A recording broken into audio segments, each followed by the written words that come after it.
அலி இப்னு அபீ தாலிப் ரலியல்லாஹு தஆலா அன்ஹு அவர்களிடத்தில் கேட்கப்பட்டது, அலி அவர்களே, இந்த பூமியில் எது மிகவும் சக்தி வாய்ந்த விஷயம் என்று கேட்ட பொழுது அலி ரலியல்லாஹு தஆலா அன்ஹு அவர்கள் சொன்னார்கள், அல்லாஹ் இந்த பூமியில் மலைகளை அல்லாஹ் சக்தியாக படைத்திருக்கிறான். சொன்னார்கள், இல்லை, அந்த மலைகளை உடைக்கக்கூடிய இரும்பை அல்லாஹ் படைத்திருக்கிறான்.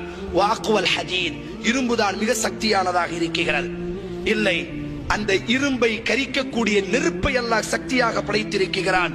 ஃபன்னாரு அக்வா, அந்த நெருப்பு தான் இந்த உலகத்தில் சக்தி வாய்ந்ததாக இருக்கிறது. சொன்னார்கள், இல்லை, அந்த நெருப்பை அணைக்கக்கூடிய வல்மாஉ அக்வா, தண்ணீரை அல்லாஹ் படைத்திருக்கிறான். தண்ணீர் தான் மிக சக்தி வாய்ந்ததாக இருக்கிறது. இல்லை, அந்த தண்ணீரை சுழல வைக்கக்கூடிய வர்ரீஹு அக்வா, மேகத்தை அல்லாஹ் படைத்திருக்கிறான். அந்த மேகம் தான் சக்தி வாய்ந்ததாக இருக்கிறது. இல்லை, ஃபர்ரீஹு அக்வா, அந்த மேகத்தை விடவும் காற்றை அல்லாஹ், அந்த மேகத்தையும் கலைத்து செல்லக்கூடிய ஆற்றலை அல்லாஹ் காற்றிற்கு கொடுத்திருக்கிறான். ஃபர்ரீஹு அக்வா, காற்று தான் மிக சக்தி வாய்ந்ததாக இருக்கிறது.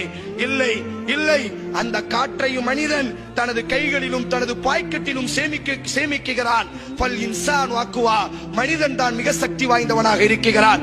இல்லை, அந்த மனிதனையும் தூக்கம் மிகைத்து விடுகிறது. ஃபன்னௌமு அக்வா, தூக்கம் தான் மிக சக்தி வாய்ந்ததாக இருக்கிறது.